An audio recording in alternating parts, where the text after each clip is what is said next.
인간은 참 이상하죠. 교훈을 만들려고 멀쩡한 동물을 영웅으로 치켜 세웠다가 바보로 만들기도 합니다. 오늘 만날 6마리의 동물은 짧게는 수십 년, 길게는 수천 년간 본인들도 모르는 거짓 소문에 시달려왔어요. 동물들 입장에선 몹시 억울할 스캔들입니다. 산속 바위 앞에 선 솔개를 상상해보세요. 40살이 되면 본인 부리를 바위에 깨부수고 새 부리가 나면 깃털을 모조리 뽑아 새로 태어나 30년을 더 살게 된다는 이야기요. 감동적인 자기계발 스토리 같지만 솔개 입장에선 철저한 공포괴담입니다. 부리가 깨지면 며칠 안에 굶어 죽거든요. 야생 솔개나 독수리류의 진짜 수명은 보통 15년에서 25년 정도입니다. 70년 가까이 살지도 않아요. 부리와 발톱은 평생 사람 손톱처럼 조금씩 닳고 다시 자랄 뿐입니다. 도대체 누가 부리를 부순다는 무시무시한 소문을 퍼뜨렸는지는 지금까지도 원작자 미상이에요. 따뜻한 냄비 속의 개구리는 어떨까요? 서서히 물을 데우면 위기를 모르고 가만히 있다가 죽는다고 하죠.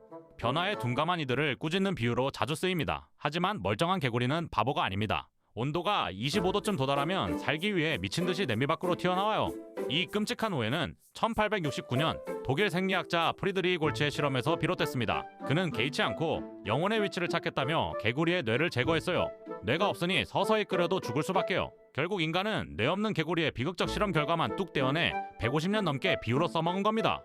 레밍은 억울함을 넘어선 참담한 피해자입니다.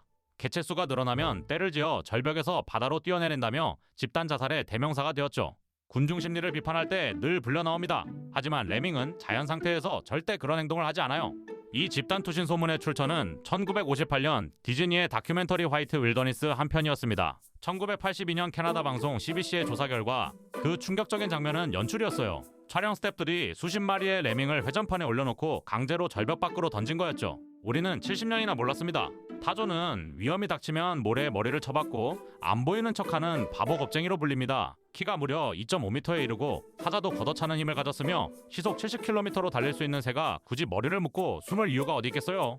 야생 타조가 땅에 머리를 가까이 대는 건 둥지의 알을 꼼꼼하게 굴리고 뒤집어주기 위해서입니다. 멀리서 아지랑이가 피어오를 때 보면 마치 머리가 묻힌 것처럼 보였겠죠. 기원 1세기 로마의 학자 플리니우스가 이 착각을 기록으로 남긴 후 무려 2000년 동안 타조는 억울한 성격을 뒤집어 썼습니다. 어항 속 금붕어가 방금 전 일을 잊어버리고 평생 매번 새로운 세상을 산다는 것도 아주 유용합니다. 3초, 기억력의 상징이죠.